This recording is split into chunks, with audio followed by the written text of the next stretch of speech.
On the corner of 6th Avenue in Boston, a man sat alone each morning with a cane beside him and a handwritten sign. Blind. Hungry. Anything helps. His name was Samuel Holt, but no one knew that. To most people, he was just the blind beggar. He wore a faded navy coat, his beard long and gray. His dark glasses hid eyes that hadn't seen light in years. Crowds passed daily, lawyers, bankers, tourists. Some dropped coins. Most just walked by. But Samuel never complained. He'd sit still, head bowed, and gently say, "Thank you," to the sound of every dropped coin. What people didn't know was that Samuel once had a family, a job, a name on a door. He was a respected piano teacher in Chicago until a tragic fire left him blind. Unable to find work, ashamed of asking for help, Samuel moved to Boston where no one knew him. Each night, he slept behind a library, whispering the piano pieces he once played. And every morning, he returned to the same corner, still hoping the world would notice him, not with pity, but with human eyes. One rainy morning, as commuters rushed past with umbrellas and headphones, a young girl stopped in front of Samuel. Her name was Elena Brooks, a journalism student at Harvard University. She noticed Samuel's sign and the small plastic cup that held barely $2. Unlike others, she didn't rush. She stood watching. Then she did something rare. She handed him a hot coffee and asked, "What's your name?"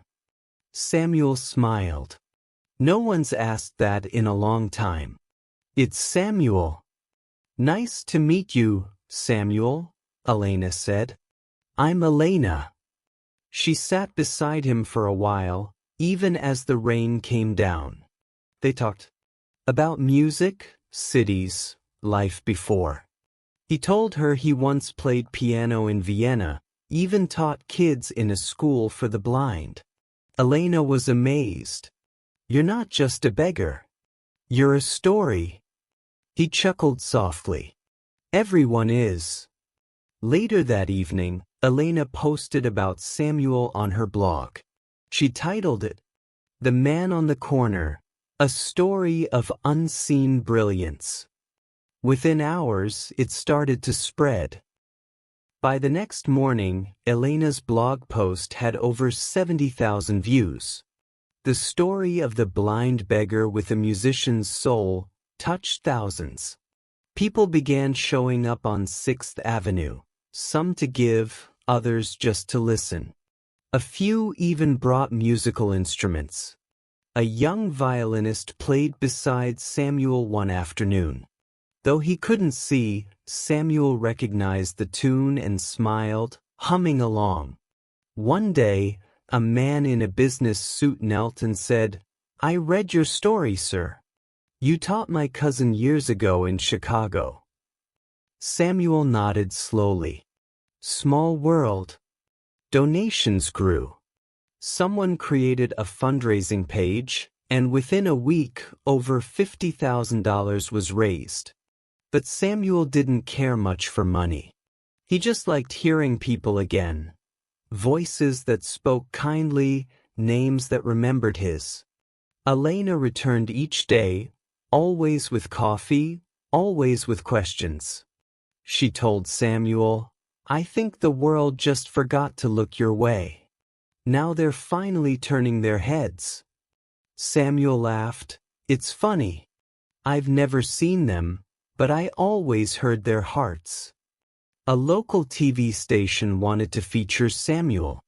At first, he hesitated. "What if people only feel sorry for me?" Elena answered, "They won't. They'll admire you." So, they filmed the interview right there on the street corner. Samuel spoke calmly into the mic. He talked about music, losing his sight, and how losing his pride was harder than losing his vision. "I don't want pity," he said. I want people to see others like me. We're not problems. We're people. The segment aired during prime time on Boston News Channel 4. Within hours, a conservatory in Los Angeles contacted Samuel. They wanted him to consult for their program that trained visually impaired musicians. They offered housing, payment, and assistance. Elena read the letter aloud. Samuel sat silent for a moment. Then he smiled and said, "Maybe life hasn't closed all doors after all."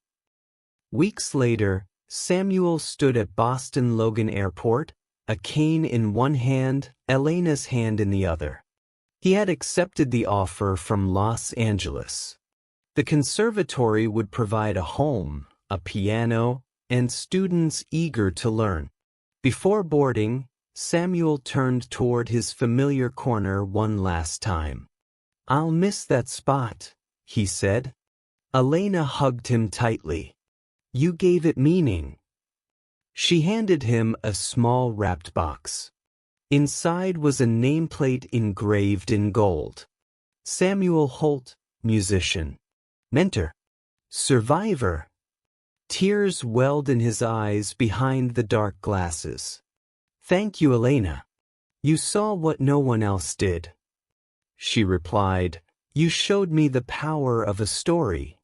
As he boarded the plane, hundreds of messages from followers flooded Elena's blog. "Thank you for helping us see the human, not just the hardship." Months passed. Samuel settled into a small apartment in Pasadena near the music school. He played again, his fingers finding keys like old friends. Students came, listened, and learned. Each note he played echoed the past but promised a future. Elena visited often. Together, they launched a new project.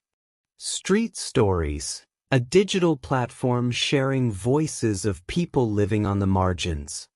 Samuel became a symbol of unseen greatness. He once sat on a sidewalk with a plastic cup. Now, he stood on a stage, blind but not broken, playing a grand piano while young students followed his lead. And every time he finished a piece, he'd smile and say softly, "You don't need eyes to see beauty. You just need someone to believe you're still worth looking at."